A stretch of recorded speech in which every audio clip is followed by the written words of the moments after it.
Assalamualaikum warahmatullahi wabarakatuh. Saya Fadila Nur Aini Duyanti dari Poltekkes Bakti Mulia Sukoharjo, program studi keperawatan. Di video kali ini saya akan mereview tentang naskah. Jadi sebelum kita membuat naskah, kita harus sudah mempunyai perencanaan. Karena perencanaan tidak bisa lepas bagi seorang penulis karya tulis. Karena dengan merencanakan segala aspek dari apa yang akan kita bahas dan dikaji dapat tersampaikan dengan adanya perencanaan. Maka dari itu alangkah baiknya sebelum menulis karya lebih baik dituliskan rencananya terlebih dahulu. Apa yang akan kita tulis? Pilih topik masalahnya, rumusan tujuannya, telusuri topiknya, identifikasi pembaca, dan tentukan cakupan atau ruang lingkup karyamu sendiri. Lalu setelah membuat perencanaan, kita masuk ke tahap pengumpulan informasi. Adapun bahan dari pengumpulan informasi dalam pembuatan karya bisa seperti memanfaatkan perpustakaan, lalu kita bisa memanfaatkan internet, lalu kita bisa memilih buku-buku, kita memilih bahan-bahan pustaka, lalu kita membuat ringkasan, membuat kutipan, dan membuat daftar wawancara. Tahap selanjutnya adalah tahap mempersiapkan draft. Setelah direncanakan, selanjutnya adalah pelaksanaan yang harus direncanakan, yang harus dipersiapkan dengan baik. Di antaranya, menyiapkan bahan referensi yang cakup sesuai dengan tema yang akan dibahas itu apa, dan bagaimana dalam membuat karya tulis tersebut, seperti buku, jurnal, laporan, dan semua yang memiliki petunjuk apa yang kita tulis. Dan masing-masing dari kita dalam membuat karya tulis itu ditentukan oleh tujuannya. Jadi kita membuat karya tulis ini tuh tujuannya untuk apa. Lalu selanjutnya kita masuk ke tahap menulis draft.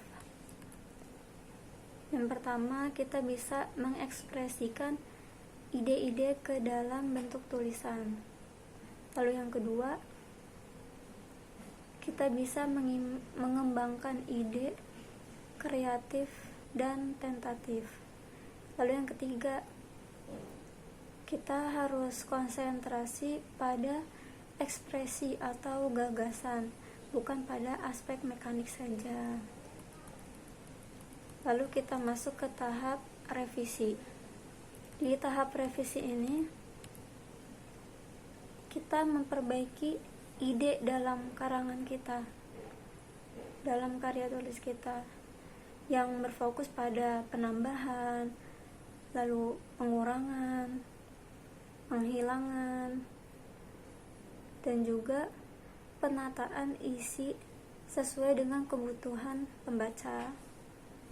Lalu kita membaca ulang seluruh artikel kita, seluruh karya tulis kita, agar mempermudahkan memproduksi apa yang kita tulis. Jadi kita tahu apa yang salah di penulisan kita, entah itu mungkin ada tipenya atau yang lain-lainnya. Lalu kita sharing atau berbagi pengalaman tentang draft kasar dengan berbagai teman untuk menemukan apa yang terjadi kekurangan di dalam naskah kita. Lalu selanjutnya kita masuk ke tahap penyuntingan. Nah, di tahap penyuntingan ini kita memperbaiki dan mengevaluasi perubahan-perubahan seperti huruf kapital, tanda baca, struktur kalimat, format karangannya, dan lain-lain. Lalu kita memperbaiki pada aspek kebahasaan dan kesalahan guna meminimalisirkan kesalahan yang terjadi saat kita tulis. Selanjutnya kita masuk pada tahap publikasi. Jadi tulisan yang telah kita buat itu akan bermanfaat kepada orang lain ketika kita mempublikasikan tulisan kita sendiri. Dan yang terakhir yaitu tahap evaluasi. Dengan evaluasi kita dapat mengukur kemampuan kita untuk bisa mengerjakan maupun menyelesaikan apa yang bisa kita selesaikan. Terutama bagi para pemula atau yang akan memulai sebuah karya tulis, dengan melakukan evaluasi maka kita berarti ingin selalu melakukan kebaikan agar apa yang sedang kita kerjakan menjadi terukur dan maksimal. Untuk mengetahui cara menulis karya tulis, kita harus tahu dulu jenis karya tulis tersebut. Karena dengan mengetahuinya, maka kita bisa melakukan klasifikasi apa yang mau kita kerjakan.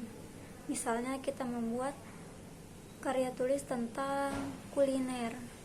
Untuk itu kita harus bisa membedakan dengan baik karya tulis itu mau kita buat seperti apa. Di antaranya seperti kita bisa mencari di internet, di jurnal, di makalah, dan lain-lain. Itu saja yang ingin saya ulas dalam materi mereview naskah ini. Semoga bisa bermanfaat untuk yang lain juga. Assalamualaikum warahmatullahi wabarakatuh.